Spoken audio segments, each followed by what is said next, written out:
So guys, आज हम जिस मूवी को देखने वाले हैं उसका नाम है आइस एज, जो कि लव डेथ एंड रोबोट्स का एक एपिसोड है, जिसमें एक कपल को अपने नए घर में एक पुराना एंटिक फ्रिज रखा हुआ मिलता है। लेकिन वो कोई मामूली फ्रिज नहीं होता, बल्कि उसमें उन्हें पूरे ह्यूमन सिविलाइजेशन का शुरुआती दौर से लेकर आखिरी दौर तक का टाइम पीरियड देखने को मिलता है। पर गैली और रॉब को इसका पता तब चलता है जब वो नए घर में शिफ्ट होने की खुशी में सेलिब्रेट कर रहे थे, क्योंकि उन्होंने जिस आइस क्यूब को अपने ड्रिंक में डाला था उसमें उन्हें आइस एज के जमाने का एक मिनिएचर मैमथ मिलता है, जिसमें कई सारे भाले भी लगे हुए थे। इसलिए गैली हैरानी के साथ फिर से उस फ्रिज की तरफ बढ़ती है, लेकिन इस बार उसके अंदर कोई मैमथ नहीं बल्कि एक मिडिवल सिटी होता है, जो कि काफी तेजी से डेवलप हो रहा था। इतने तेजी से कि आइस एज के जमाने से मेडिवल तक आने में उन्हें सिर्फ कुछ ही मिनट लगा था, जिसको डिस्कस करते हुए गैली और रॉब उस मिनिएचर मैमथ को अपने गमले में दफना देते हैं, जिसको करते हुए उन्हें 10 मिनट हुआ ही था। उन्हें वापस आकर उस फ्रिज का हाल कुछ और ही मिलता है, क्योंकि मेडिवल सिटी तब तक एक शहर बन चुका था, जिसको देखकर वो दोनों ये समझ जाते हैं कि वहाँ का टाइम रेट ना सिर्फ अलग है बल्कि वो बहुत तेजी से आगे बढ़ रहा है।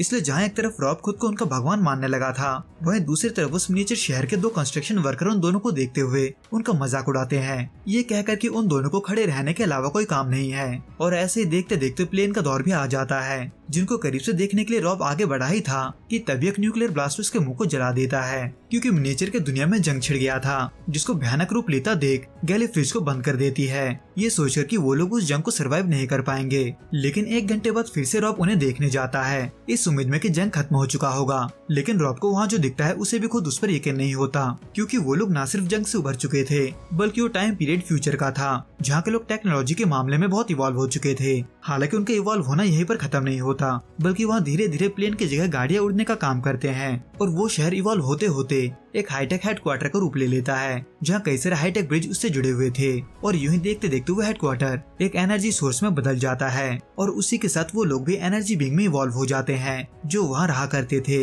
लेकिन आखिर में वो एनर्जी बीइंग्स उसी बड़े से एनर्जी सोर्स के साथ सिंगुलरिटी में वापस जाते हुए फ्रीजर से गायब हो जाते हैं, जिसकी वजह से गैली और रॉब का चेहरा मायूसी से भरने में देर नहीं लगता, क्योंकि वो इन सबको बहुत एंजॉय कर रहे थे, और उसके ऊपर से उन्हें उन लोगों को लेकर फिक्र भी होने लगा था। इसलिए ये सोचकर कि वो सब अब जा चुके हैं, रॉब उस फ्रिज को बंद करते हुए उसका प्लग खोल देता है। लेकिन सुबह उठकर दोनों कॉफी पी ही रहे थे कि तभी उन्हें फ्रीजर से कुछ आवाज आता है, जहाँ फिर से ह्यूमन सिविलाइजेशन का सफर आगे बढ़ना शुरू हुआ था, और वो भी बिल्कुल शुरुआत से। हालांकि गैली और रॉब को ये नहीं पता था कि ये सब क्यों और आखिर कैसे हो रहा है, पर अपने फ्रीजर को फिर से काम करता देख उनकी खुशी का कोई ठिकाना नहीं रहता।